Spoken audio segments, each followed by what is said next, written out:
Welcome back to the channel and welcome back to another UFC fight prediction video. In this video, I'll be predicting the full card of fights for UFC Fight Night, Allen versus Curtis 2. So without further ado, let's get to our first fight on the card. So in our first fight, we have in the women's bantamweight division, we got Melissa Tanya Mullins versus Nora Cornolle. So Mullins versus Cornolle, how I feel. My English is all over the place. Like, isn't that your only language? But yeah. How do I feel about this one right here? I'm going Mullins, low confidence to beat Cornolle. Yeah, this is a low-level fight. Mullins undefeated and whatnot, but it's not like she's some second coming of this, second coming of that. She's an okay fighter. She has, she should win, but by no means is she some lock or anything. She's a low confident. I feel like that's more than justified. Mullins gets rocked every fight. Cornolle can't seem to defend the takedown to save her life. Mullins is a grappler, so she's gonna look to get it to the ground. But in her last fight, her opponent helped her get it to the ground, but she didn't get no actual takedowns. But yeah. Cornolle was letting Jocelyn Edwards get her down with the worst takedowns ever. Sloppy hidden arm takedowns that she was literally back fully exposed, head loose around the neck. Like you could easily took her back. She did it one time, but she still allowed her to do it almost at will. And even when she had her hurt, she allowed her to get her down with some ugly, poorly just poor technique takedowns. So I think Mullins should be able to capitalize on that, of that poor takedown defense. And hey, she gets dropped every single fight. She fights anyone decent, but hey, she's been winning those fights. She's undefeated. So I can see her facing adversity, but eventually getting those takedowns. And then this grinding Cornolle out to a decision, getting that top position, landing ground and pound. And because Cornolle's takedown defense and her grappling is pretty poor at the moment, I think Mullins can exploit that. So in this one, I got Melissa Tanya Mullins via decision. Now to our next one, we have in the middleweight division, we got Dylan Budka versus Cesar Almeida. And how do I feel about this one right here? I'm going low confidence Cesar Almeida to beat Dylan Budka. I feel like Budka's style, it can definitely be an issue. A gritty, grindy wrestler. Not really nothing particularly special about him. Striking. Not literally nothing about this guy stands out.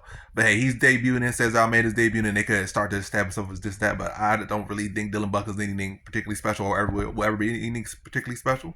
But hey, for a guy that comes from a kickboxing background, Cesar Almeida, a gritty, grindy wrestler can, easily be your kryptonite, easily be a tough stylistic matchup. But I'm expecting Cesar Almeida to, have some issues with the wrestling, but eventually start to figure it out, start to stuff to take down, right? Chop at the legs a bit, rip him to the body with some shots, and start to break down the pretty one-dimensional wrestler in Dylan Budka.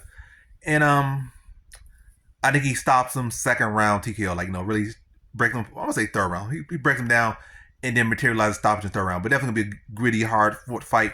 But I think Cesar Almeida's striking works. He's gonna be shows improved takedown defense, improved grappling. Use that to keep him on the feet, and then start chewing hard on the feet, and then materialize that finish in the third round. So in this one, I got Cesar Almeida via third round TKO. Now to our next fight, we have in the bantamweight division, we got John Matsumoto versus Dan Argueta. And how do I feel about this one right here? Is I'm going low confidence Dan Argueta to beat John Matsumoto. I feel like John Matsumoto is a very good talent, but I feel like this is an opportunity where you can still beat him. He might be undefeated, might be this, might be that, and whatnot. But this is the opportunity where you still could beat him, I feel. And I feel like this is a good time for Dan Argueta to beat him. I think Dan Argueta has the wrestling, the pace, and experience to be able to exploit the greenness a bit in John Matsumoto, where he kind of does, those kicks from punching range and sometimes end up on the bottom. But he's a guy that has, he's well-rounded, so he feels comfortable, even where the fight goes. And sometimes, that's a good thing to some extent, but also could be a bad thing in a competitive fight, high-level fight, going in with a very, cardio, intense, top pressure heavy, pace pushing wrestler like Dan Argueta that's going to look for these opportunities where John Matsumoto going to be a little bit too lax and a little bit too trusting in his skills, and it's going to end up giving a position or, throwing a kick, slipping, or being a little bit too aggressive and, probably crossing his feet or maybe trying to crowd the place, crowd Argueta, is going to leave himself susceptible to getting taken down when he's applying too much pressure, getting a little bit too close, not working behind the jab, not being fundamental. It's not like I feel like the skills are there, but it's not, again, he's a developing fighter. And again, that's why I feel like he could be beat by Argueta, who can exploit some of the greenness in Matsumoto. Despite Matsumoto having more fights, he's still a very young guy. Still, this is his debut in the UFC. And I think Dan Argueta is going to be able to see that greenness and be exploited. Again, when he's getting a little bit too comfortable throwing kicks and going off balance and end up on his butt, Argueta's gonna get a takedown. When you get a little bit too committing to the striking, Argueta's gonna be taken down. When he probably jumps for submissions or try to force positions, Argueta's gonna be able to get, win the positional battle and be able to ride out that top position. I see a very competitive fight, but I think Argueta's experience at this level in his wrestling will be in top control, will be the X factor here. So in this one, I got Dan Argueta via decision. Now to our next one, we have in the women's strawweight division, we got Cynthia Calvillo versus Piera Rodriguez. And how do I feel about this one right here? Is I'm going Cynthia Calvillo, low confidence to beat Piera Rodriguez. And I ain't gonna go into all to the backstory and this and that like I did in the quick pick. You go and watch the quick pick if you want to hear more about. But to get to the bread and butter of this one, Cynthia Calvillo, when you look at most of her losses, especially the ones that were like the real embarrassing ones when she got stopped, those were to like some real top-notch strikers, like Andrea Lee. That's, she's a lethal striker if you allow her to be. She could put you away. She's dangerous. Jessica Andrade, I don't have to say nothing. Dangerous striker. When you see her go against grapplers, split decision here. She went in with Lupita Godinez, split decision. Went in there with Nina Nunes, who was not more of a striker, but she has pretty solid takedown defense. And she arguably won that one. She got like 3 takedowns, some good control time, and she outlanded her. So that was a fight that probably shouldn't have went her way. So, yeah, her loss in tracker is not as bad as it seems. In this one, I feel like Piera Rodriguez is more so a top grappler, and Cynthia Calvillo still has one of the best takedown defense stats in all of the game. Probably like 80%, 85%. And I think no one has ever scored, I think, more than 1 takedown on her in a fight, and the control time on those are very limited at that. So she barely gets taken down. Like, pretty much the most opponent has ever taken down was like maybe once or twice. Twice is a stretch, probably like 1 time, twice. And most times 1 or none. And little to no control time on her. So I think she has shown better, wrestling, offensive and defensive wrestling than Piera Rodriguez. I think she's just as solid of a grappler as Rodriguez. So I think she could keep this fight on the feet. I mean, not on the feet, but I think she could win the positional battle, get the takedowns, and defend the takedowns. And I think she's the better striker currently. And I think she could win the positional battle, like will win the wrestling battle, who like maybe hold 3-1 takedowns or something like that, or 2-1 takedowns, and then outwork on the feet. And I think she beats Piera Rodriguez to a decision victory. But competitive fight, but I think this is a fight where Cynthia Calvillo can, she does have a clear angle to win. And I like her on paper, and we'll see how it plays out in reality. So in this one, I got Cynthia Calvillo via decision. Now to our next fight we have in the bantamweight division, we got Pedro Falcao versus Victor Hugo. And how do I feel about this one right here? Is I'm going average confidence Victor Hugo to beat Pedro Falcao. I think this is a good matchup, but I think everything's in Victor Hugo's favor. I feel like he's had a training camp. He had a training camp for this fight. This guy coming on short notice. We coming in like a couple days notice, 3 days notice, 4 days notice, versus Victor Hugo, who had pretty much a full camp. He's had his contender series fight. I feel he has had more fights. He has fought at a lot of different weight classes. I feel he's better in every area than this guy. And I just feel like everything leans his way. But by no means is Pedro Falcao just some walkover. I think this is a solid fighter. But again, I just think it's a case where I just feel like Hugo has every advantage in my opinion. I feel like he's a better striker. I feel like he's a better grappler. He has experience, and he has the one with the training camp. Whereas Falcao did less this, less that. And he's the one coming in with not on short notice with no training camp. And I think be a good competitive fight, but I think Victor Hugo will edge the first round. Now I start to see Falcao start to fade into the second round. And I think that's when Hugo's going to be able to turn up the intensity, because he has had that training camp, and be able to put away Falcao in the second round.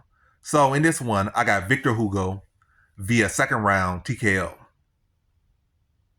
Now to our next fight we have in the women's bantamweight division. We got Norma Dumont versus Germaine de Randamie. And how do I feel about this one right here? Is I'm going average confidence Norma Dumont to beat Germaine de Randamie. I combined their name. What is he saying? I combined their names. Normandamie. Yeah. Norma Dumont to beat de Randamie. Average confidence. I think she's just more well-rounded. She's been active. Germaine de Randamie, she had a kid. She's 40 something or around that age. Been inactive. Pretty one-dimensional. She has shown some submission. She submitted Juliana Pena at one point, so hey, she got it. But yeah, Dumont does have some striking issues, some head movement issues, and I think de Randamie can exploit those. But I feel like Dumont will be able to use her grappling to keep her in the fight. Her striking is not that. Her striking is pretty solid as well. I feel like it defensively could be some issues, but offensively she poses a threat. She's a solid fighter on the feet. By no means she's this fighter that is chinny and got no striking. She can strike. She got some heat on her punches, heat on her kicks. She's a solid fighter, well-rounded, and she's going to come up. And I think she'll be able to mix her game up, when necessary, to throw off de Randamie's world-class striking. And also, it's going to help that de Randamie will be a bit rusty, so her time's probably be off, and which will allow Dumont, who's been very active, to exploit that again. And yeah, to simply set it up, younger, more active fighter, more well-rounded fighter is going to mix it up and beat the one-dimensional 40-year-old new mom de Randamie. So in this one, I got Norma Dumont via decision. Now to our next one, we have in the welterweight division, we got Court McGee versus Alex Morono. And how do I feel about this one right here? Is I'm going high confidence Alex Morono to beat Court McGee. I feel like Court McGee, he's never been a knockout guy, so that's one thing I like a lot in this one. He's never been a knockout guy like that.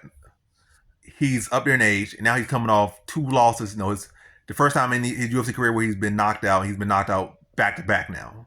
Up there in age, 2 knockouts back to back losses, and never been a power player. So I feel like Morono, and also when he typically had prior to that, how you beat him with value. And I feel like Morono pushes a higher pace, younger by a good number of years, like 33 versus like 38 or 39. So like 6-year age difference. Morono pushes good activity. That's one he has always done. Even when he had poor fight IQ or just decided to have poor fight IQ, he always brought intensity and pace. So I think he can address anything Court McGee has to come out here. If Court McGee wants to mix up the wrestling, I feel like he outpace him. And if anything, at Court McGee at this age, probably not gonna be able to wrestle to the extent you would need to, like maybe a younger Court McGee. But yeah, so I feel like that's just gonna be maybe extend the fight some, but nah.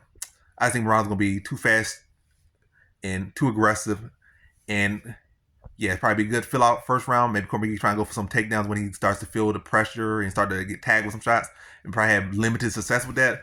But ultimately, I think Morono's going to be able to address the wrestling and the grappling, and start to keep pressing, because again, Court McGee don't really have no power and never really had power like that, or it never really materialized into knockouts or translated knockouts. He's not a pillow puncher, but he never his striking power and skills never really translated to consistent knockouts. He had like 2 knockouts in his whole career, or something like that. But anyway, yeah, I think Morono's gonna be able to press him, put the volume on him, and be able to get him out of there second round. Court McGee has accumulated a lot of damage in a very short amount of time now.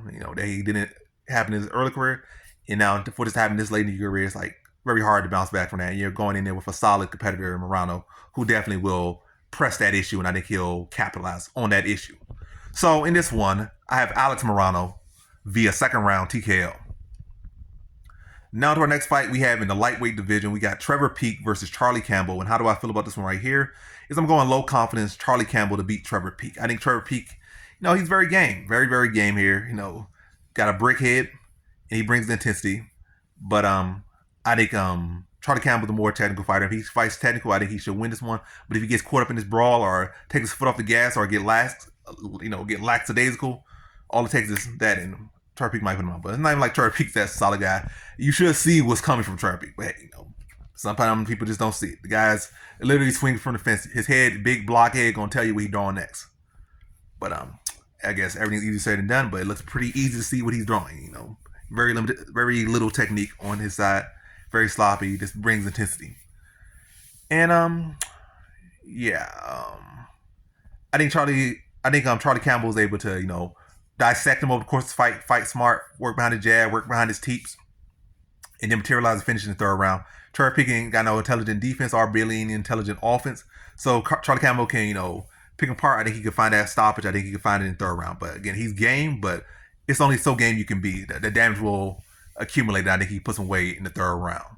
So in this one, I got Charlie Campbell via third round TKO. Now to our next fight. Let's see. Where we at? Now to our next fight we have in the heavyweight division, we got Lucas Brzeski versus Walter Walker. And how do I feel about this one right here? Is I'm going average confidence Walter Walker to beat Lucas Brzeski. I need Walker just to mold around the fighter. I need to come in with a lot of steam. And I think Brzeski kind of coming on some downtrend. I think Walker can press him on the feet and also mixing the takedowns to wear down on him. And I think ultimately he probably cracks him a big shot, apply some pressure, and then starts to get the takedown. And then from the takedown, he starts to get some ground and pound, and I'm gonna say second round TKO for Walter Walker. Just pressure, drawing heat and pressure. Applying pressure, drawing heat, looking for the level change, drag him to the mat, and apply some heavy pressure. What am I saying?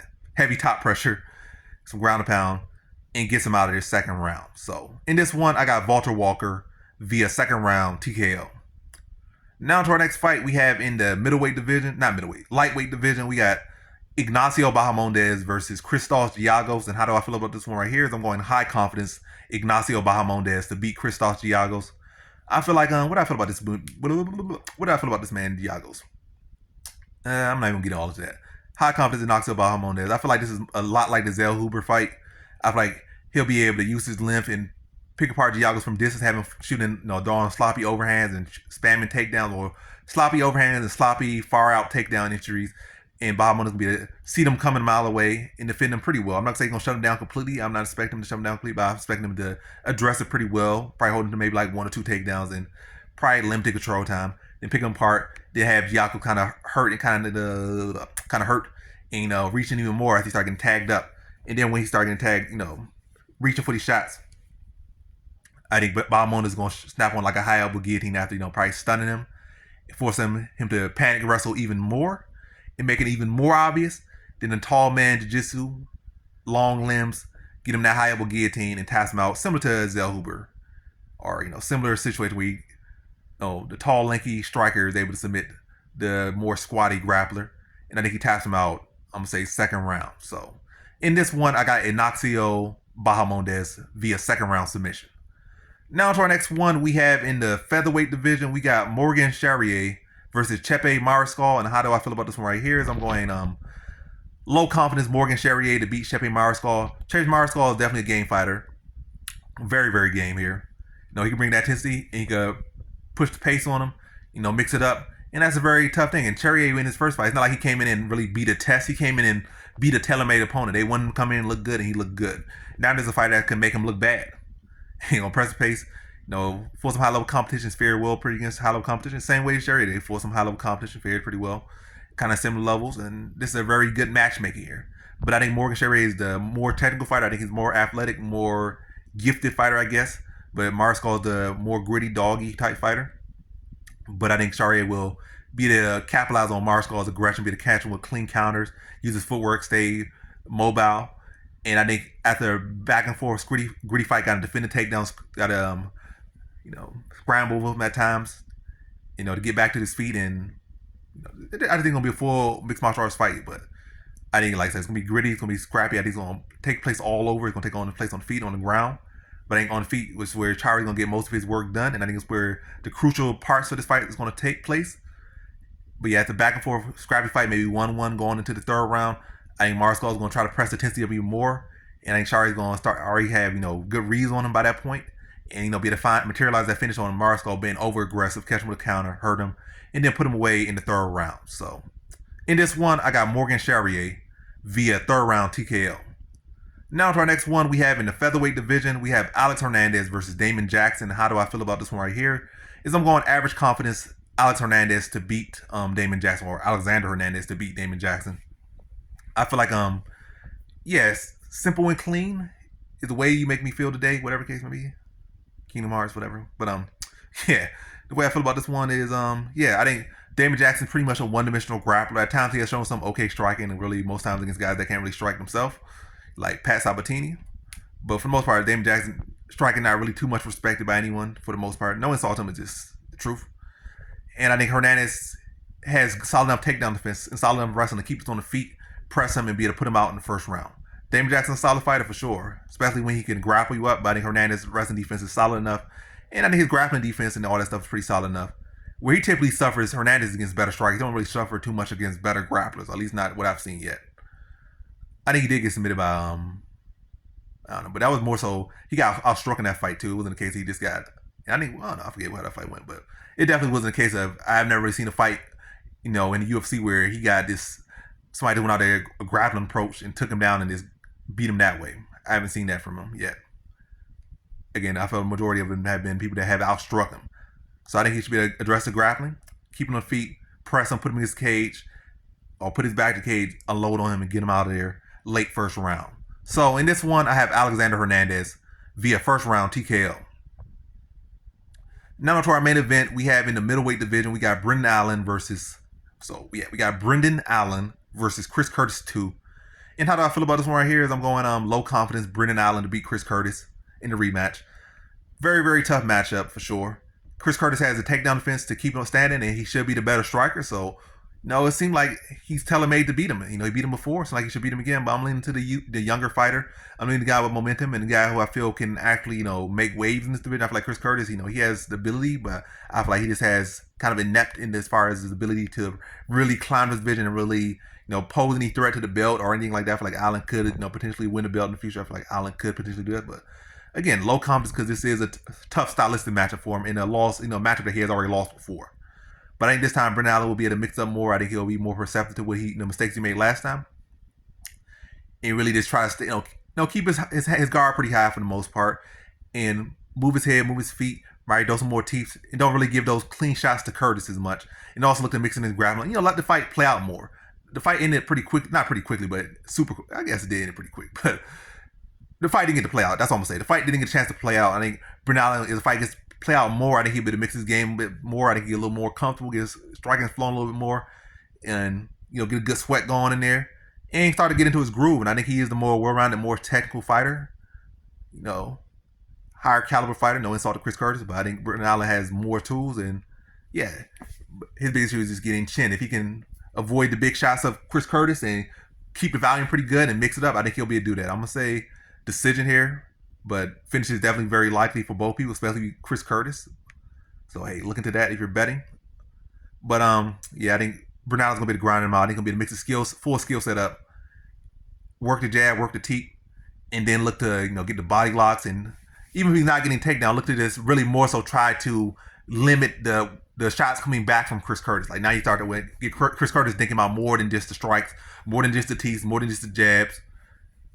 And now you got to defend takedowns and body locks and the clinch battle. And then when you start to get worried about that, and you start to break him down, have him worry about different things, you can mix up and then probably potentially start to get actual takedowns on him and establish real control time on him. But yeah, I think it's a scrappy fight. I definitely think it's a big test for Brendan Allen, but I think he passes it. I think he passes it this time around. I think Brendan Allen passes the test this time around, but low confidence, for good reason. But in this one, I got Brendan Allen via decision. And that concludes my fight predictions for the full card of fights for UFC Fight Night, Allen versus Curtis 2. And as always, thanks for watching.